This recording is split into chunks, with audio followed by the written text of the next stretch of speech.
네, 이런 장마 이제 다음 주 27일이면 끝나고요. 본격적인 한여름 무더위가 시작된다고 합니다. 폭염과 열대야가 장기간 이어질 거다 이런 얘기가 나오고 있어요. 예, 또 유럽에서는 40도가 넘는 기록적인 폭염으로 사망자가 속출하는 등 기상 이변이 이어지고 있습니다. 날씨 전망 알아봅니다. 김승배 한국기상산업협회 본부장 나오셨습니다. 안녕하십니까? 자, 본부장님, 이제 올여름 장마는 끝나가고 있는데 주로 중부지방에 비를 좀 많이 뿌렸던 것 같아요. 그렇습니다. 남부지방이나 뭐 제주도에는 비가 많이 왔다 이런 얘기는 못 들었던 것 같아서 예, 어떤 특징이 있었나요? 그렇습니다. 올 장마가 지난 6월 21일 제주에 시작했는데 예. 아주 미약했어요. 그런데 이제 중부지방에서 23, 24일 그 폭우가 내렸고 올 장마 특징을 보면 중부지방에는 많이 내렸습니다. 서울에 한 586mm니까 1년 평균 강수량이 한 1200에서 1400mm니까 거의 약 반절이 이 장마철에 그 비를 벌어들인 거죠. 예. 그런데 이 제주 남부지방 그러니까 전라남도, 경상도, 충청 이남 쪽은 대구는 167mm밖에 내리지 않았거든요. 그러니까 서울에 비해서 약 3분의 1, 서울이 한 3배. 전체적으로 그 비가 자주 오는 제주도 한 187mm, 그래요? 6월과 7월 두 달 동안에 서울 전국이 다 그 봄부터 가뭄이 들었는데 예. 중부지방은 이번 장마에 그 부족한 비를 채웠고 충청 이남 지방은 겨우 200mm 안팎의 비가 내려서 그 중부지방과 남부 좁은 땅덩어리인데 그렇게 큰 차이를 보인 게 특징입니다. 그 원인이 이 장마전이 주로 중부지방에 걸쳐서 영향을 주었기 때문입니다. 예, 뭐 그렇기 때문에 이번 장마를 변칙 장마, 네. 장마 양극화라고 부르기도 했는데 그렇습니다. 애초에 이 현상은 왜 벌어진 거죠? 네, 이 장마는 이제 6, 7, 8이 여름인데 예. 봄에서 본격적인 여름으로 넘어가는 중간에 우리나라에 봄, 여름, 가을, 겨울이라는 사이에 초여름에 장마라는 그 계절이 있거든요. 예. 일종의 약 한 달간 이어지는 계절인데 예. 남쪽에 덥고 습한 공기들이 올라오고 겨울 끝, 봄 끝에 그 북쪽에 차고 건조한 공기는 남아 있고 아직 그래서 이 두 큰 공기 덩어리 기단이 대치를 하거든요. 저 일본 남쪽, 저 중국 남쪽에서 대치하다 점점 올라오거든요.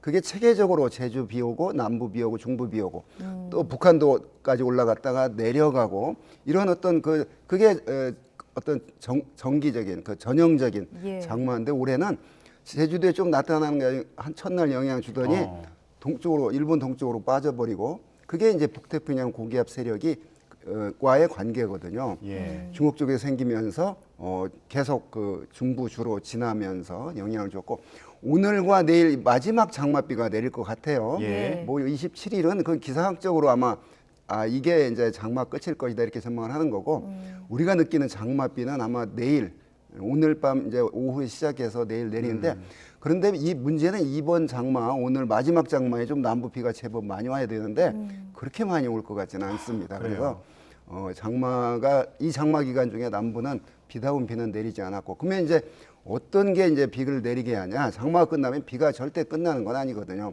되게 그 제 기상청 현역 시절에 저 언론이 장마 끝났다 요런 때 그러면 내일 아침에 크게 장마 끝 이럽니다. 그럼 국민들은 이제 끝났다 그러고 어딜 가요? 저기 산과 계곡으로 가거든요. 그래서 마음 놓고 텐트 치고 야영합니다. 그러다 그날 밤 비가 와서 한 100여 명 사망했거든요.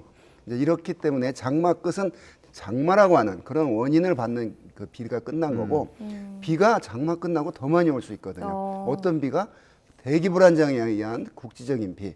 이제 내일부터 장마 끝나면 파란 하늘 속에서 이글이글 타오르는 태양빛이 내릴 거거든요. 그러면 낮에 기온이 크게 오르고 그게 또 비구름을 발달해서 쏟아붓고 마치 뭐 동남아나 베트남 가면 스콜 같은 게 매일 나타나요 이런 말 하는 때가 이제 되게 끝나고인데 이제 장마 끝나면 북태평양 고기압이 우리나라를 덮습니다. 그 공기 자체가 성질이 덥고 습한 공기입니다. 그래서 이제 우리가 뭐 지금까지는 장마 기간 중에 2, 3일 덥다가 2, 3일 비 오면 또 좀 선선해지고 이랬거든요. 특히 최근에 아침 저녁으로 잘 때 서늘하게 느낄 정도까지 맞아요. 그 더위 폭염이 있었는데 오늘 대서라고잖아요. 1년 중 가장 더운 때를 최근 한 보름 정도는 거저 그냥 편안한 그 여름을 지냈는데 유럽 상황과는 지금 상황이 다릅니다. 그러면 지금 말씀하신 것처럼 다음 주부터는 이제 더워질 거다. 네. 이렇게 이제 전망을 그렇습니다. 해주셨잖아요. 그게 언제까지 갈까요? 뭐 정확히 몇 월 며칠 이거는 그렇고요. 자, 오늘이 23일인데 장마 끝나고 나면 바로 기온이 확 치솟지는 않습니다. 이제 북태평양 고기압이 서서히 덮기 시작하는데 제 생각은 한 27일부터 그 우리나라가 본격 그 북태평양 고기압 영향권에 들게 되면 이제 계속해서 뭐 그 2, 3일 식고 이런 그 기간이 없을 것 같아요. 예. 언제까지냐? 대충 한 달 정도. 그래요? 그렇게 폭염과 열대야가 이제 8월 말까지 이어지는 8월 건가요? 대충 말까지인데 어. 피크까지는 대개 8월 15일 광복절 되면 과거 경험을 되살려 보면 아무리 7월과 8월 그 2018년 8월 1일 날 예. 우리나라 41도 홍천의 기록을 깼거든요. 아. 대한민국에서 최고 높은 기록이 41도였어요. 자, 그런 때도 한 8월 15일 가면 한풀 꺾입니다. 그러니까 앞으로 제 견해로는 한 더워봤자 2, 3주다. 좀 길게 보면 한 달이다. 이렇게 그러니까 한 달 동안은 무더위가 이어지겠지만 그렇습니다. 네. 이제 최고점으로 올라가는 거는 한 2주 정도, 2, 열흘에서 3주. 2주 정도. 뭐 지금으로부터 한 예. 열흘 이 정도 봅니다. 네. 그 뒤부터는 조금은 이렇게 기온이 조금씩 조금 떨어져서 내려갈까요? 가을로 가는 거죠. 아, 그렇군요. 그래서 그 희망에 이제 8월이 오는데요. 사실은 여름에 이렇게 더워줘야 농작물이 잘 자라거든요. 그래서 하여간 남부지방 비 부족한 건 아까 말한 대기 불안정에 의한 비나 또 하나 있습니다. 태풍.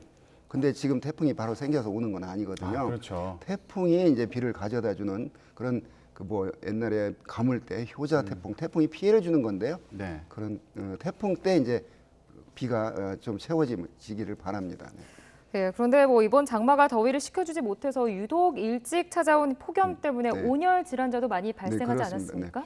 네, 그렇습니다. 그 2018년 예. 가장 그 기록적인 폭염 일수, 열대야 예. 일수인데 건강한 사람은 이렇게 더워도 거기에 적응을 해서 뭐 그렇죠. 그렇게 크게 사망까지 이르지는 않는데 노약자와 기저질환자는 이렇게 기온이 높으면 거기에 대한 신체 대응 능력이 떨어져서 그렇게 위험한 정도의 두통, 어지럼증 뭐 이런 증상들로 고생을 하거든요. 자, 폭염 때 조심할 거는 불필요하게 야외 뭐 운동, 과격한 운동은 절대 금물이고요. 가급적 불필요한 외출은 삼가고 부득이 나갈 경우에는 뭐 이렇게 우산을 쓴다거나 양산을 쓴다거나 그런 체이 큰 모자를 쓴다거나 예. 얇고 그 밝은 옷을 입는다거나 이제 이런 대처가 필요합니다. 예. 자, 우리나라 날씨에 대해서 좀 분석을 해보고 전망까지 해봤는데 우리나라 같은 경우 이제 본격적인 폭염을 앞두고 있다 네네. 이렇게 얘기했잖아요. 네. 근데 유럽 같은 경우는 이미 폭염에 신음하고 있다 이러더라고요. 어느 그렇습니다. 정도입니까? 올 봄에 인도와 파키스탄 쪽 또 이례적으로 그 일찍 4월부터 덥기 시작하더니 유럽은 지금 런던은 그 대서양 섬에 있는 나라이기 때문에 여름철에 이렇게 덥지는 않는 게 그 기후학적으로 특징인데 예. 40도를 넘는 기온을 기록했거든요. 예. 그리고 프랑스, 스페인, 이탈리아 이쪽이 지금 폭염에 시달리는데 벌써 폭염으로 한 2천여 명의 사망자가 생겼다고 그래요. 제가 돌이켜보면 2003년도에 유럽 폭염으로 전 유럽에 한 7만여 명의 그 어떤 사망자가 생겼다고 합니다. 프랑스에서만 3만 5천 명의 사망자가 생겼는데 그 원인을 보면 서쪽에서 동쪽으로 공기를 실어나르는 제트 기류가 있습니다. 예. 이 제트 기류가 공기의 순환을 빨리 해서 2, 3일 덥더라도 2, 3일 또 다른 공기로 이렇게 대체해주고 이러는데 올여름에 그쪽에 그 어떤 공기 정체 현상이 일어나 가지고 남쪽에 아프리카 적도 부근에서 뜨거운 공기를 유럽으로 계속해서 불어넣고 있거든요. 반면에 우리 한반도 동아시아 쪽 우리나라는 북쪽에서 찬 공기가 내려오기 때문에 지금 그 대서임에도 불구하고 그렇게 덥지 않은 행운의 여름을 보내고 있고요. 이 원인들이 그러면 왜 그 제트 기류가 약해졌냐? 우리가 말하는 기후 변화의 한 단면이죠.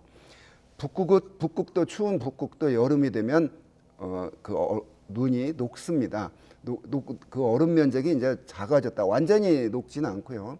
그다음에 겨울 되면 다시 또 꽁꽁 얼어붙고 이게 반복이 되는데 최근 지구 온난화로 북극의 기온이 여름이건 겨울이건 과거보다 높아지면서 그 북쪽의 찬 공기 세력이 약해졌고 제트 기류는 북쪽과 우리 남쪽 간의 공기 온도 차가, 기온 차가 크면 재택이류는 강해지거든요. 강줄기가 강하게 흐르는 그런 현상과 마찬가지인데 강줄기 흐르는 속도가 늦어졌어요. 그러니까 이 재택이류가 남북으로 사행을 하게 되고 그래서 이번에 그게 포르투갈에 버티고 있으면서 적도 부근에 뜨거운 공기를 유럽으로 불어넣고 있거든요. 그래서 지금 유럽은 폭염에 시달리고 있습니다. 예, 기온이 40도 정도로 올라가면 숨쉬기도 힘들 것 같은데요. 일상생활에도 많이 지장을 주는 정도일 네, 것 같고 우리 그렇습니다. 체감 느낌과 신체 반응은 어떻습니까? 우리 체온이 뭐 예. 약 36.5도, 예. 뭐 37도잖아요. 40도 되면 우리 체온보다 바깥 몸 주변의 온도가 높기 때문에 그렇죠. 열 그 교환이 체내 더운 그를 빼낼 수가 없잖아요. 그래서 온열 질환 조심해야 되는데요. 40도 정도 되면 하여튼 체온보다 높은 기온이 나타나면 예. 견디기 힘듭니다. 네. 예. 자, 당장 다음 주부터 우리나라도 덥다 그러니까 네, 그렇습니다. 네. 이게 어느 정도로 더울지 그리고 이게 습하면서 더운 건가요? 그렇습니다. 예, 그리고 대비는 어떻게 해야 됩니까? 습하면서 덥습니다. 공기 우리나라를 지배하는 이제 공기의 세력이 교체가 되는데 네. 그 지배하는 공기 성질이 저 북쪽은 남쪽보다는 차고 건조한 공기거든요. 대륙 쪽이니까. 이 남쪽 지금 우리나라 덮는 공기의 고향은 뜨거운 열대 바다에서 온 공기거든요. 예. 마치 그 습식 사우나 같은 그런 성격이죠. 건식 사우나가 아닌. 그래서 밤 기온도 크게 떨어지지 않는 열대야가 자주 나타나기 때문에 자 밤에도 높고 밤에는 좀 선선해줘야 우리 몸이 그 좀 열 조절을 하는데 그렇죠. 낮에도 덥고 밤에도 잠들 그런 때 더우니까 이제 더 한 그게 일주일 간다, 보름 간다, 한 달 간다 그러면 예. 이제 난리가 나는 거죠. 그러면은 아직까지는 심한 열대야는 없었던 거예요? 이번에? 지금 올해 6월 말과 7월 초에는 좀 나타났거든요. 때일은 열대야가 나타났어요. 그런데 이후에 북쪽에서 차고 건조한 공기가 남쪽 세력보다는 우세했기 때문에 그렇게 크게 덥지 않은 7월 중순과 지금 하순 보내고 있거든요. 예. 자, 이게 이제 다음 주 이번 내일 비 그치고 나면 다음 주 그치는데 분명히 지금과 다른 그런 더위를 느낄 겁니다. 그렇군요. 네, 네. 그러면은 열대야도 이전보다 그러니까 6월이나 이제 7월 초에 조금 보였던 그 열대야보다는 더 심한 열대야가 나타날 뭐 수도 거의 있겠네요. 비슷할 걸로 봅니다. 저는. 근데 그때보다는 초기니까 지금은 이제 아무리 그동안 7월 동안 선선했어도 불을 계속 뗀 격이거든요. 예. 그 더위의 깊이가 그 6월 초와 더 다른 더 깊이 있는 더위이기 때문에 그때보다 그 더 폭염과 열대야가 묵직하고 더 덥고 더 길게 네. 나타날 겁니다. 예. 그럼 마지막으로 네. 이제 예고되어 있는 그 습한 더위, 무더위 이길 수 있는 꿀팁을 좀 전수해 주신다면. 겨울을 생각하면 됩니다. 한겨울 더위 속에 들어갈 때 영하 10도에서 발발 떨던 그 저는 그 생각을 하거든요. 그 일체유심조라는 그래서 마음가짐이 원래 이때 더우니까 덥다 이래 해서 그 사소한 일에 짜증내거나 그러지 말고 좀 긍정적인 마인드로 보내는 게 이 더위를 지내는 네. 방법일 거라고 예, 생각합니다. 마음도 그렇게 먹고 아까 말씀하신 것처럼 이제 외출할 때도 조금 네. 조심하시고 그렇습니다. 예, 그리고 물도 자주 먹어야 되고. 물 자주 먹어야 되고요. 가급적 근데 과격한 운동을 한다거나 막 그 한 땡볕에 산을 간다거나 이런 그 좀 행동은 좀 가급적 건강을 위해서 예. 네. 알겠습니다. 자, 다음 주부터 많이 더워진다니까 시청자 여러분들도 조금 준비를 하셔야겠습니다. 예. 지금까지 날씨 관련해서요. 김승배 한국기상산업협회 본부장과 함께 얘기 나눴습니다. 오늘 말씀 고맙습니다. 네, 고맙습니다.